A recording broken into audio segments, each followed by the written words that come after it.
Welcome student.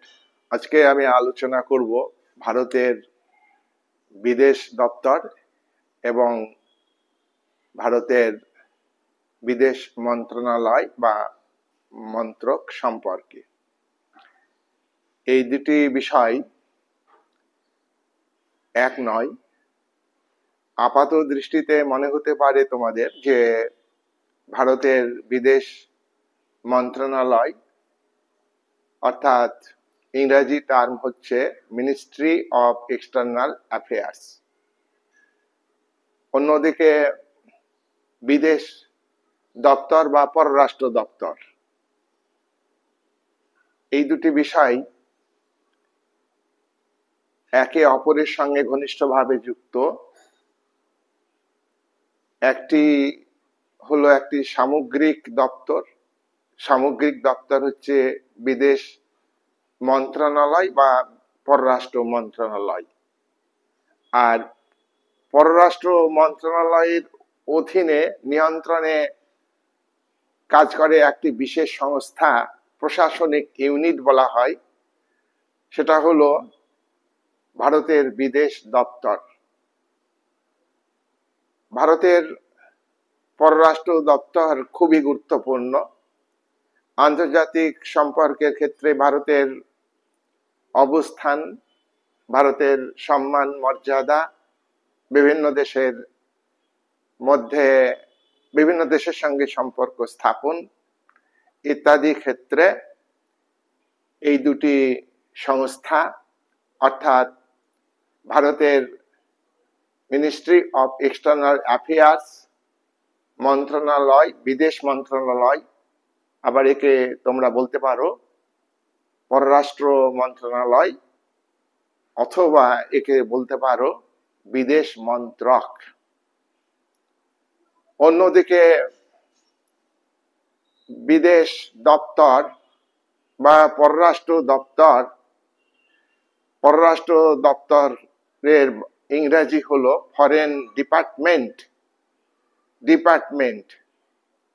এটা একটা শাখা বলতে পারো। এটা একটা শাখা নয়, একাধিক দপ্তর রয়েছে বিদেশ মন্ত্রণালয়ের বা বিদেশ মন্ত্রকের অধীনে কাজ করে। তাহলে আমরা এই কথা বলতেই পারি যে ভারতের বিদেশ মন্ত্রক বা বিদেশ মন্ত্রণালয় বা পররাষ্ট্র মন্ত্রণালয় বা পররাষ্ট্র মন্ত্রক এবং বিদেশ দপ্তর বা বিদেশ ডিপার্টমেন্ট, এই দুটো বিষয় কিন্তু আলাদা। এই দুটো সংগঠন আলাদা সংগঠন। ভারতের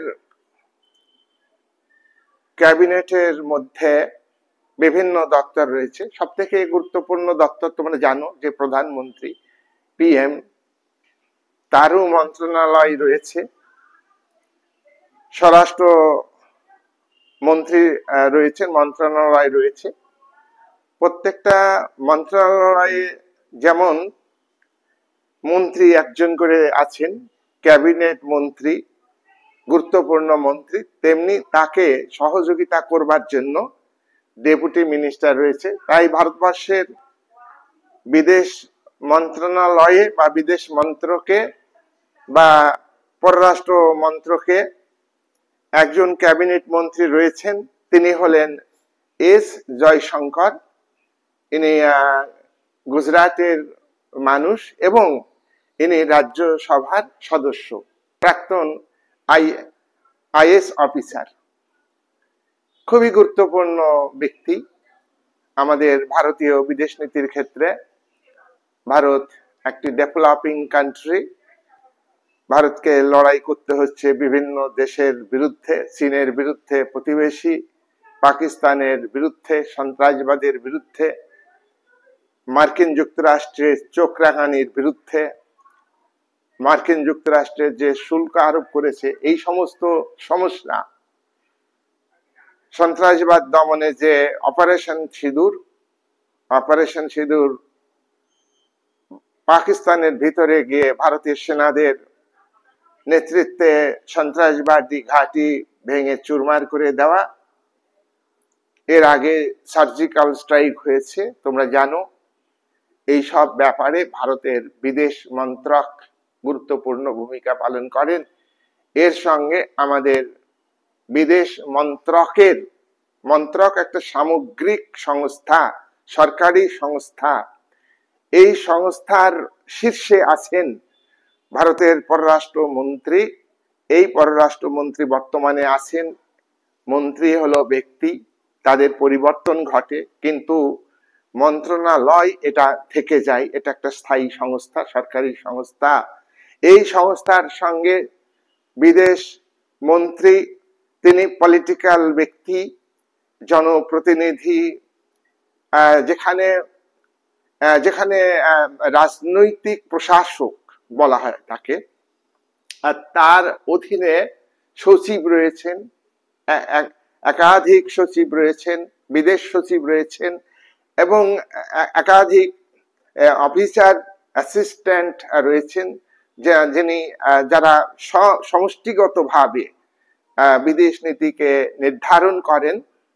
ভারতের বিদেশ মন্ত্রী বিদেশ নীতি নির্ধারণ করেন। কিন্তু এক্ষেত্রে মনে রাখতে হবে ভারতের সংসদীয় গণতান্ত্রিক কাঠামো চালু আছে। সেই কারণে ভারতের কেন্দ্রীয় সরকারের মূল ক্ষমতা রয়েছে প্রধানমন্ত্রীর হাতে। তাই প্রধানমন্ত্রীর গাইড মতো স্বরাষ্ট্রমন্ত্রী কাজ করেন। কিন্তু বিদেশ মন্ত্রণালয়ের শীর্ষে অবস্থান করছেন এস জয়শঙ্কর বা বিদেশ মন্ত্রী। দেখো, এই পদটা অত্যন্ত গুরুত্বপূর্ণ পদ। ভারতের সঙ্গে বিভিন্ন দেশের সম্পর্ক কেমন হবে, সহযোগিতামূলক হবে না বিরোধমূলক হবে, ভারতের ন্যাশনাল ইন্টারেস্ট অর্থাৎ জাতীয় স্বার্থ এবং ভারতের ন্যাশনাল পাওয়ারকে গুরুত্ব দিয়ে বিদেশ নীতি নির্ধারণ করে এই বিদেশ মন্ত্রণালয় বা পররাষ্ট্র মন্ত্রণালয়।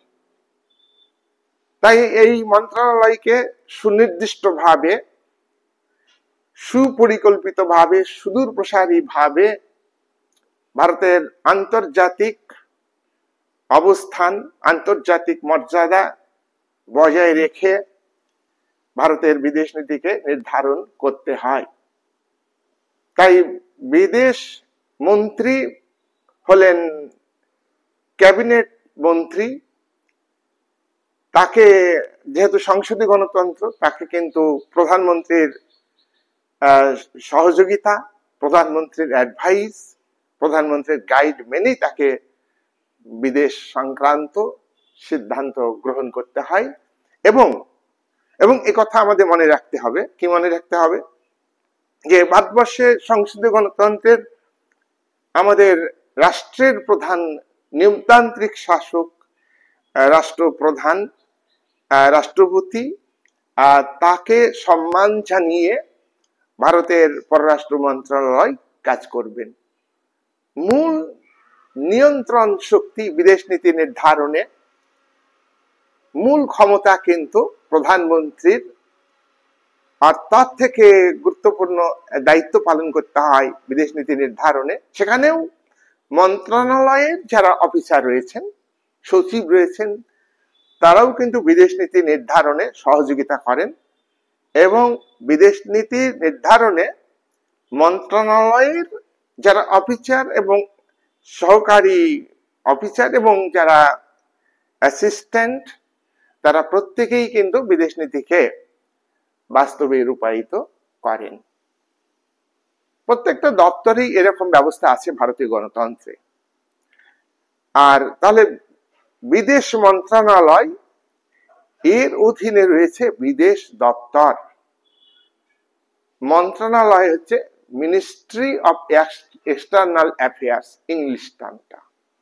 মিনিস্ট্রি অফ এক্সটার্নাল অ্যাফেয়ার্স বিদেশ পররাষ্ট্র সংক্রান্ত ঘটনা, পররাষ্ট্র সংক্রান্ত নীতি সিদ্ধান্ত গ্রহণ আর বিদেশ দপ্তর এটা একটা ডিপার্টমেন্ট।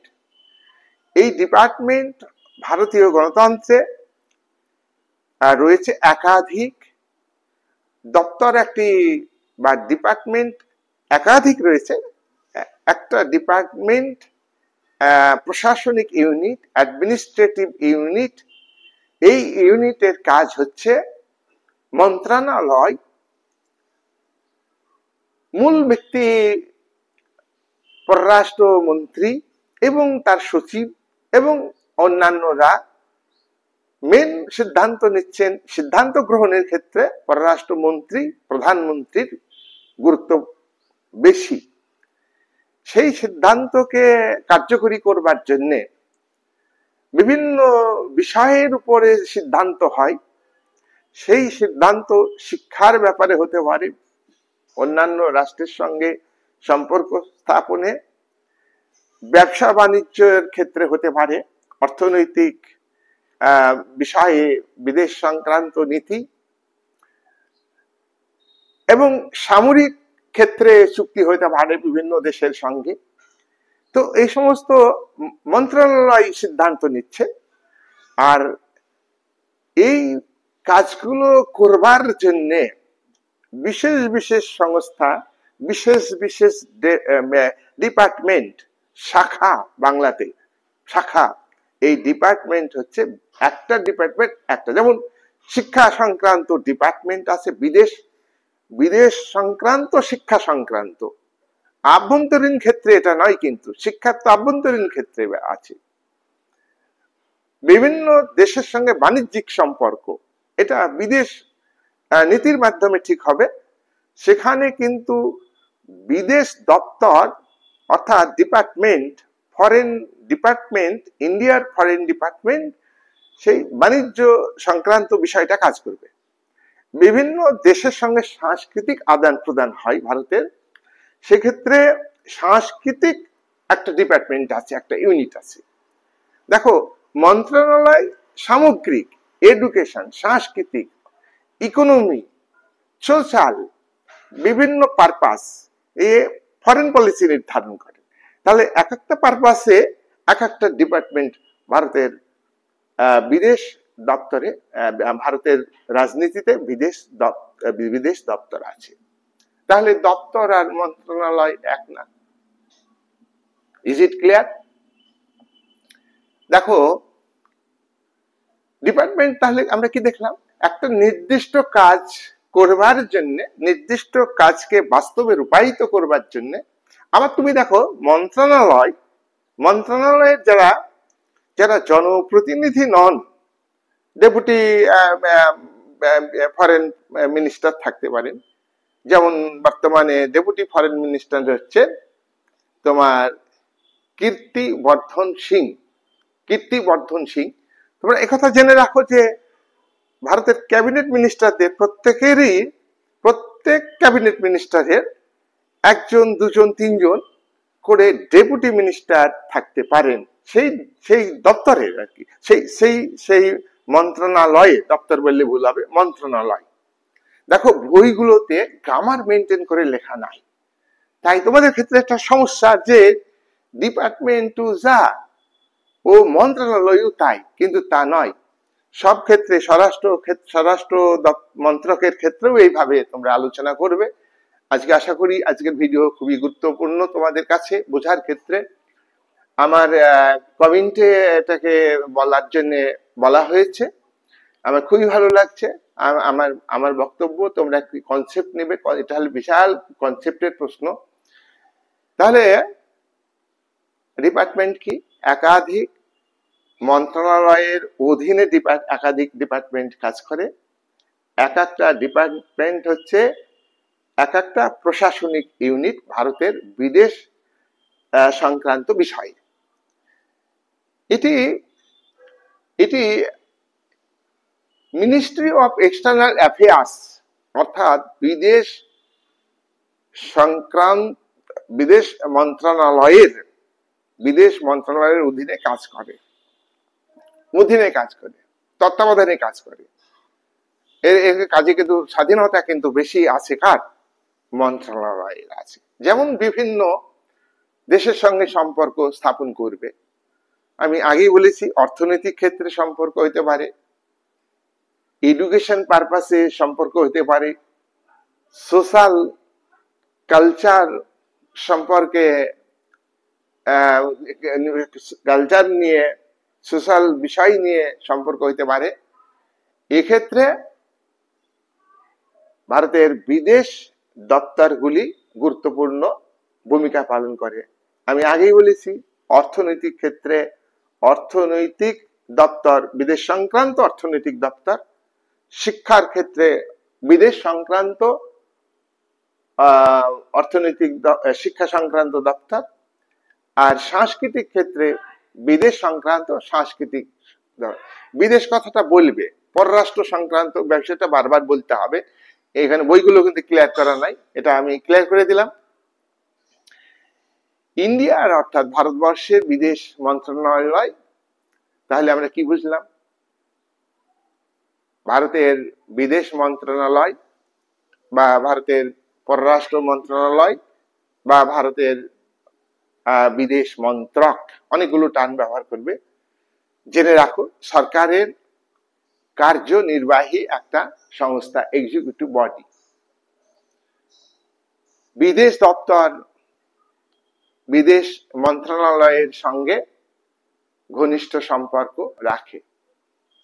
বিদেশ দপ্তর, আমি বলেছি দপ্তর হচ্ছে বিদেশ মন্ত্রণালয়ের অধীন একাধিক প্রশাসনিক ইউনিট।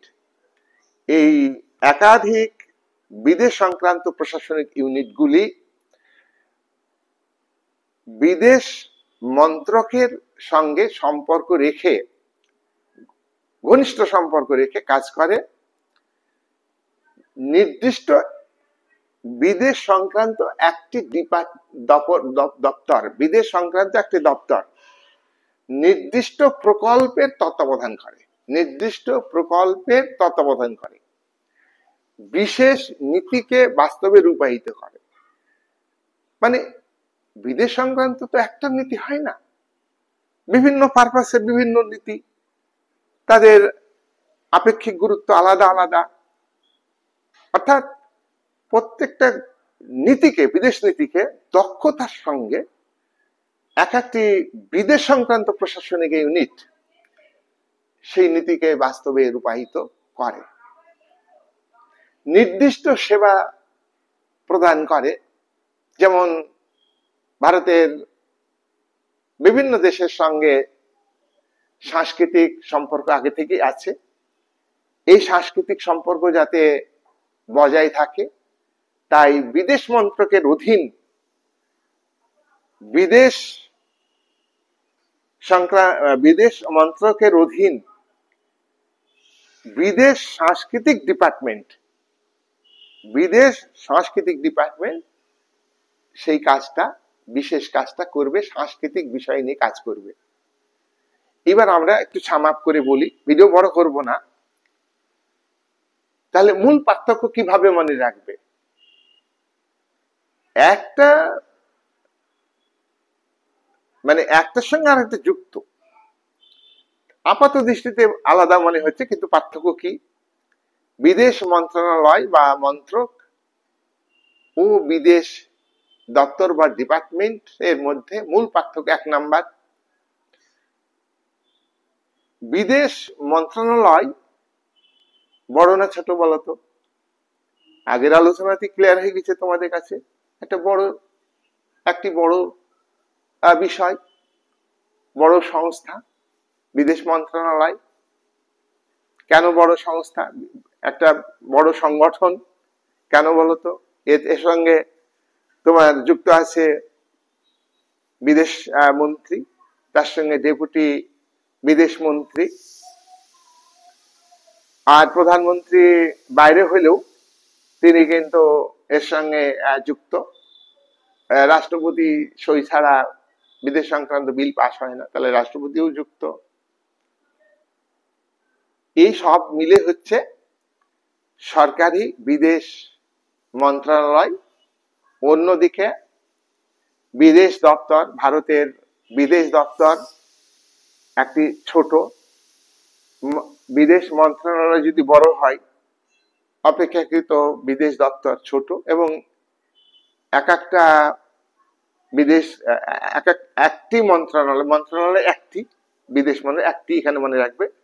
আর একাধিক দপ্তর রয়েছে এবং দপ্তরগুলি ছোট এবং সুনির্দিষ্ট ইউনিট। এক একটা দপ্তরের দায়িত্ব কর্তব্য সুনির্দিষ্ট, সবকিছু করতে হবে না, কিন্তু বিদেশ মন্ত্রণালয়কে সবকিছু করতে হবে। সমস্ত বিষয়, অর্থনৈতিক, সামাজিক, রাজনৈতিক, শিক্ষা, সাংস্কৃতিক সব ক্ষেত্রে বিদেশ সংক্রান্ত ব্যাপারে মন্ত্রণালয়কে দায়িত্ব পালন করতে হবে। 2, ভারতের বিদেশ মন্ত্রক বিদেশ নীতি নির্ধারণ করেন। এখানে বিদেশ মন্ত্রী পররাষ্ট্র সংক্রান্ত বিল লোকসভাতে উত্থাপন করেন এবং তিনি লোকসভাতে এই বিল পাশ করার পক্ষে যুক্তি দেন। তর্ক বিল পাশের পদ্ধতি আছে ইন্ডিয়ান লোকসভাতে, তোমরা জানো। তারপরে তার আগেই তাকে প্রধানমন্ত্রীর সঙ্গে আলোচনা করতে হয়। আবার প্রধানমন্ত্রী যা যা গাইড দিবেন সবটাই তিনি মানতে বাধ্য। আমি আগেই বলেছি, সংসদীয় গণতন্ত্রে চূড়ান্ত ক্ষমতার অধিকারী প্রধানমন্ত্রী। তাই বলে প্রধানমন্ত্রীকে আমরা কখনোই হিটলার, মুসলিনের মতো একনায়ক বলতে পারবো না, এটা হলো ডেমোক্রেসি। যাই হোক, এই বিদেশ দপ্তর একটা কি বলবো দপ্তর, বিদেশ মন্ত্রণালয় যে সিদ্ধান্ত নিয়েছে, যে নীতি, বিদেশ নীতি নির্ধারণ করেছে, সেটাকে বাস্তবে রূপায়িত করে বিদেশ দপ্তরগুলি। দেখো, বিদেশ নীতিকে বাস্তবে রূপায়িত করার ক্ষেত্রে বিদেশ মন্ত্রণালয়ের মধ্যে বিভিন্ন বিভাগ আছে। আবার বিদেশ মন্ত্রণালয়ের অধীনে তাদের কাজ করতে হচ্ছে। আবার বিদেশ মন্ত্রণালয়, এসব মিলে হচ্ছে বিদেশ মন্ত্রণালয়। তাহলে খুব সোজা কথা, বিদেশ দপ্তরগুলি ছোট ছোট দপ্তর, বিদেশ নীতি, পররাষ্ট্র নীতি, ফরেন পলিসি নির্ধারণ, বিদেশ সংক্রান্ত সিদ্ধান্ত গ্রহণ, এগুলিকে বাস্তবে রূপায়িত করে বিভিন্ন বিদেশ দপ্তর। 3 নাম্বার হলো ভারতের বিদেশ মন্ত্রণালয় একাধিক দপ্তর নিয়ে গঠিত। আবার দপ্তরগুলি কিন্তু কি বলবো, দপ্তরগুলি যে ইউনিটগুলি আছে সেগুলো কিন্তু মন্ত্রণালয়ের বাইরে নয়। তাহলে ভারতের বিদেশ মন্ত্রণালয় একাধিক বিদেশ দপ্তর রয়েছে, বিভিন্ন শাখা রয়েছে। এবার বিভিন্ন বিদেশ দপ্তরের শাখাগুলির যে কাজ আলাদা আলাদা। সাংস্কৃতিক বিষয়ে বিভিন্ন দেশের সঙ্গে সম্পর্ক বজায় রাখা, অর্থনৈতিক বিষয়ে সম্পর্ক বজায় রাখা, সামরিক বিষয়ে বিভিন্ন দেশের সঙ্গে সম্পর্ক, এক একটা বিদেশ দপ্তর রয়েছে। এদের এতগুলো দপ্তর, এই দপ্তরগুলির সঙ্গে বিদেশ মন্ত্রণালয় সমন্বয় সাধন করে।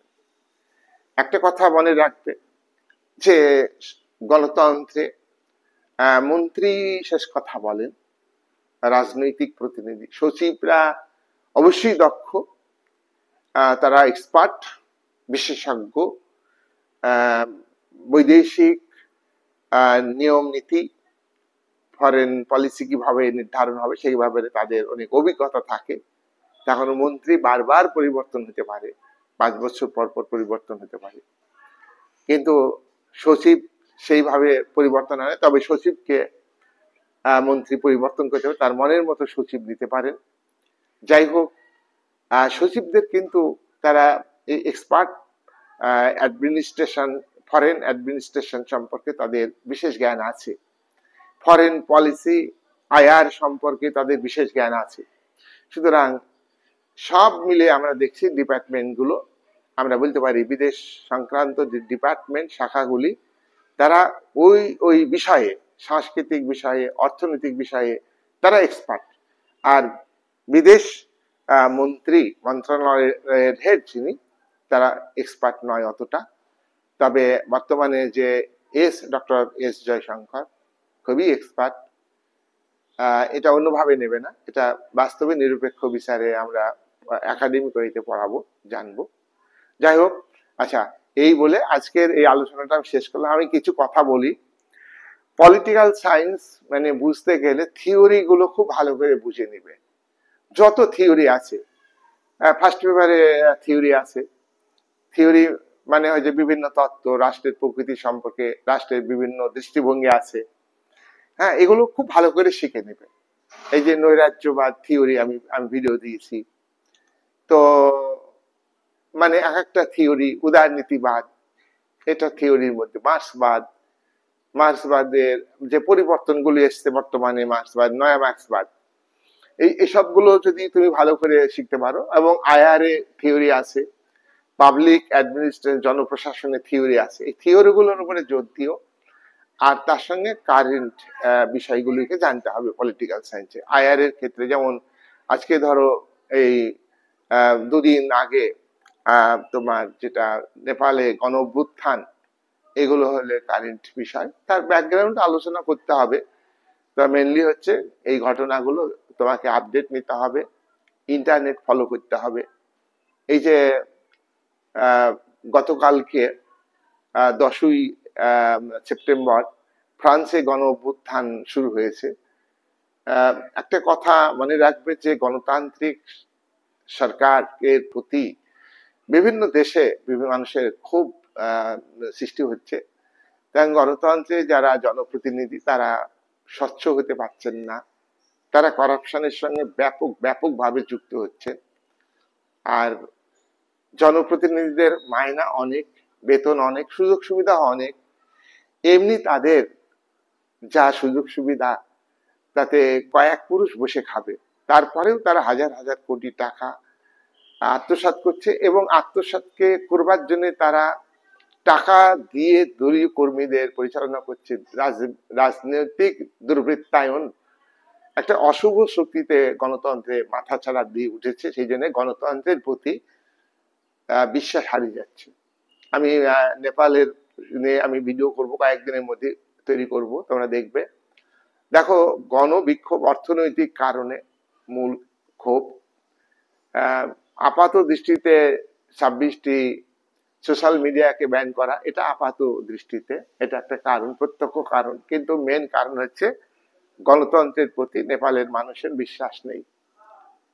2007 সালে গণতান্ত্রিক সরকার প্রতিষ্ঠিত হয়েছে, রাজতন্ত্র উচ্ছেদ হয়েছে। সেখানে তোমার দেখো এই 2008 থেকে 2025 13 বার সরকার চেঞ্জ হয়েছে। সেজন্য সরকারি দলের মন্ত্রী, পার্লামেন্টের সদস্য, প্রাইম মিনিস্টার ও রাষ্ট্রপতি এদের বিরুদ্ধে ক্ষোভ। একটা কথা, গণবিক্ষোভ দরকার ন্যায় প্রতিষ্ঠার ক্ষেত্রে, সমাজ ব্যবস্থার পরিবর্তনের ক্ষেত্রে, রাষ্ট্র ব্যবস্থার ন্যায় প্রতিষ্ঠার জন্য স্বচ্ছ প্রশাসন দরকার ঠিকই, কিন্তু যারা বিদ্রোহ ঘোষণা করেছেন তাদের ক্ষোভটা পার্লামেন্ট ভবন, সুপ্রিম কোর্টের বিল্ডিং, প্রাইম মিনিস্টারের বাড়ি, এগুলো তো সাধারণ জনগণের পয়সাই হচ্ছে না। যারা টাকা আত্মসাৎ করেন জনপ্রতিনিধি, সেই টাকাটা তো জনগণের টাকা। জনগণ প্রতিবাদ করতে ঠিক আছে, সেই জন্য আমি ব্যক্তিগতভাবে এই ধ্বংসাত্মক কার্যকলাপের বিপক্ষে। যাই হোক, এটা আমাদের ব্যক্তিগত ব্যাপার, আমরা পলিটিক্যাল সায়েন্সের ছাত্র, আমরা সত্যটাকে তুলে ধরবো। ফ্রান্সেও কিন্তু 2 বছরের মধ্যে একাধিকবার প্রধানমন্ত্রী চেঞ্জ হচ্ছে এবং সেখানেও করাপশন ব্যাপকভাবে দেখা দিয়েছে। ফ্রান্সের এক সময়ে এটা উন্নত দেশ ছিল, সেখানে আর্থিক সংকট দেখা দিয়েছে। আর মার্কিন আধিপত্য, মার্কিন যুক্তরাষ্ট্রের ন্যাটো সদস্য ফ্রান্স লাগাতার অর্থনৈতিক অবরোধ ঘোষণা করছে রাশিয়ার এগেনস্টে, কিন্তু রাশিয়াকে ন্যাটোর 32টা দেশ লেগেও কিন্তু কাবু করতে পারছে না, দুর্বল করতে পারছে না। রাশিয়া প্ল্যান্ড আক্রমণ করবে এরকম একটা উপক্রম পরিস্থিতি আমরা নজর রাখবো। তাই বেলারুশ রাশিয়ার আগে একটা রাজ্য ছিল, এখন একটা রাষ্ট্র। সেখানে সীমান্তে প্রচুর অস্ত্র এবং অস্ত্র ঘাঁটি তৈরি করছে এবং সেনা মোতায়েন করছে। আর আমেরিকা সরাসরি এবং পরোক্ষ প্রত্যক্ষ ভাবে ন্যাটোর দেশগুলিকে সংগঠিত করছে। আমেরিকার পলিসি হচ্ছে যে দুর্বল করে দেয়া অন্য রাষ্ট্রকে, তাহলে সে আমার উপর নির্ভরশীল হয়ে যাবে। যাই হোক, আমি পরে আলোচনা করবো। আজকের ভিডিও আমাদের যে ভারতের বিদেশ মন্ত্রণালয় এবং ভারতের বিদেশ দপ্তর, এই দুইয়ের মধ্যে পার্থক্য সম্পর্ক নিয়ে আলোচনা ভালো করে দেখবে, এই বলে আমি আলোচনা শেষ করলাম।